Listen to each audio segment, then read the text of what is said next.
I took a bunch of these pictures, and I started looking around. We get deeper and deeper into this set of woods where people said this alleged stuff was happening. And there was, hundreds of bones. I mean, I would say dang near close to 1,000 bones. There was a lot out there. So I thought it was very interesting. I was like, okay, this place is kind of creepy. So we started staying out there. Be about 4 or 5 of us, but we would. Every weekend it would be right after the football game. We'd stay out there, like we'd be out there all night, and we'd hear things out. Like it sounded like something was walking around us sometimes. One night we were out there. Dang, it's crazy, but we burned this thinking someone had abandoned a couch out there, and we lit that sucker on fire, and out in the middle of this big old dirt patch, like. So where this thing, okay, I guess I'll describe so there's a road that goes out by a power plant, and there's all these houses that are kind of focused around, not all, but like a few houses that are, leading down. Then you take a right, you get into like where all the Hispanic people lived in town. And then you keep going down, you get back to the river bottoms where the river tributaries start to connect and they make little inlets. And we were staying on one of those the closest inlet to where all the Hispanic people lived. And so we burned this couch, and it was crazy, but like we heard something thrashing through the woods, like it was running through these small trees. That's kind of undergrowth, and it was running. It was like you hear it. It was like every time it hit, and it was like making a thudding sound with that kind of whipping noise. So I was like, dang, is that Bigfoot? Thinking. So we load up and we get out of there. We left everything. Like we left coolers, and we come back the next day, and something had tore up that little inlet area. Like tore it all up. Luckily, the stuff that we left was basically just tipped over. Like it wasn't anything crazy done to it. And so we kept going out there because we were like, we want to see what's out here. And my buddy had this 4-wheel drive Jeep, and it had rained really bad, so my truck couldn't get out there. So I had to park it at the end of the road. And we drove back there, and we basically, not like, I wouldn't say we were out there discovering anything, but like, there's so many of these little inlet roads, like where the water, when it floods from these little kind of, not tributaries, because it's not like another river, but it's like where it floods this road and makes it more drivable, but it's all kind of, flushed out. But it was making these roads where you could see where people have been, but you don't know how long. But it had little things where little roads where it lead off into a different direction. And so I started telling people in my class, I'm like, hey, y'all heard anything about this? Have you heard? I got everything from, my dad's in the Freemasons, and they meet out there to, now that person that told me that, I kind of believe him low key, because, you'll get at the end of the story, but I got from that to that's just a bunch of hogwash, ain't nothing going on out there, to basically, it's just teenagers out there partying, drinking around, y'all just out there drinking around, acting crazy. But one thing that really kind of made me, nervous, but also kind of made me really start thinking was there was a Hispanic kid that lived that I knew really well, who always kind of, told me things, but he was really, we weren't really friends, but there was respect there, and, I liked the guy, and he liked me back, so he told me, he goes, yeah, there's things out there, man. He had lived out there basically his entire life.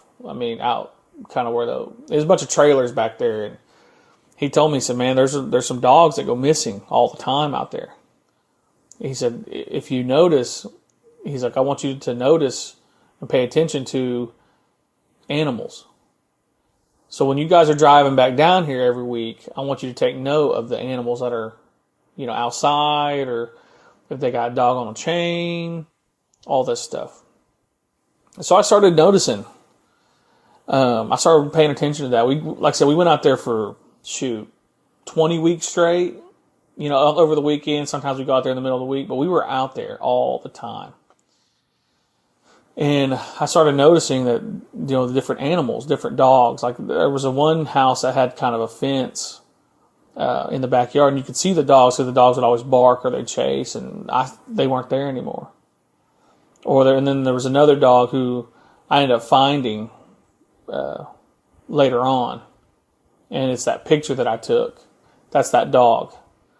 That early on that I noticed the dog in the chain, on that chain, but then as we progress, more we go out there, the dog is gone, and I thought it was really interesting. I was like, I don't know if that's the exact dog, but I assumed that it was, because it had looked the same kind of build, same kind of light tannish color. But he told me that, and so I started paying attention. And I noticed there was no dogs or no animals on this road. And so as you get to the Hispanic part, there's this old abandoned house that sits kind of off in the trees. If you don't pay attention, you ain't gonna see it. So we go looking around in there, and we see sigils and things like that. And so I'm like, okay, we're something's going on. Like there's something here. One night, so as we keep going, one night we're out there and we see and you could see a faint fire at the very end of this road, and we're driving down in this Jeep, 4-wheel drive Jeep, and I'm looking, and it's a fire. We drive so fast down there, we're hitting every bump, man. People getting tossed around. We got people in the back hanging on for dear life, and his Jeep is really, really loud. And whoever that was out there ended up getting spooked by us coming, because we come flying down that road. And the fire was out, and there was no one to be found. And we searched that place. We got out. We had flashlights. Man, we had I went and bought one of those, really nice flashlights that can see, basically, with, you can tell what's what. And so we searched, and we didn't find anybody out there. So then I started talking to more people, and I started trying to get more information about kind of what's been going on. And I talked to that teacher again, and I talked to that Hispanic guy, and the Hispanic dude said, it's somebody on this road that lives out here. And I'm kind of like, that kind of piqued an interest, because I didn't think anything about it. And he goes, it's somebody that lives on that road before you get to here. And he said, the house looks very inconspicuous. You're never going to notice it, but it's someone there, because we see people go down there. We know when people go down there, and we know every time you guys go down there, because we can hear y'all laughing, doing whatever. He said, when y'all are down there, that's usually when nothing's going on, and we know that there's nothing weird happening. And so we started kind of, just because we used to just fly down that road and get down there as quick as possible. Like, we weren't paying attention to any of the houses besides, if they had dogs or not, or, animals. But there was a house, as soon as you come off the highway, you cross I think it's the first 4-way, and you get kind of on down the road. And there's this house with it's just a lane that goes down, but there's a road that cuts in that goes towards another aspect of the road. And I noticed it. I didn't really notice it first off, but as we, I kept noticing, there's something off about that house. And it was about four or five of us, and we were all loaded down in my truck. And I go, one night, it's real late, and there was literally no lights on at all in this house, ever. We would never see a porch light on, nothing. We never saw any trucks coming in or out. I mean, we were out there a lot. So we started staking this house out, and we realized that there was nobody there, or they're leaving when we were they're coming out when we were coming out. It was just very strange. And so we pulled on the side road off that main little drag that took us back to the bottoms, or the river bottoms. And we pulled on down kind of where my truck couldn't be seen. We made it seem like we were just kind of, oh, there's houses down here. Oh, we're just visiting family, whatever. So we pulled on down, and we all jumped out. We snuck up to the fence. And I'll describe this. The house is a normal looking house, brick house, red brick house. And, gray roof, an attached garage next to it. But the weird thing about this house, is they had like a 15, maybe 10, in between 10 and 15 foot tall fence. Wooden fence. So it's custom built to try to get a fence that high. Now, chain link, you can do that, I think. But that high, I mean, the way that was built. So we snuck up to that fence on the back side. And off the highway, you can kind of see, but it's really kind of hard because the highway's built up and this is kind of lower ground. So you can kind of see it, but not really. And it's going to be hard to describe what we seen. But so we had basically stacked each other up. And at the time, I didn't weigh very much, so I could get up there.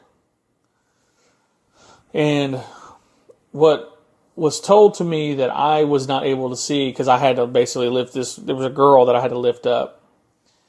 Basically, what was seen is there was sigils all inside the fence. Weird sigils, like undescribable sigils, like you can't make it out. And there was a fire going inside the barn that was on the back side. And you could see people moving past the fire.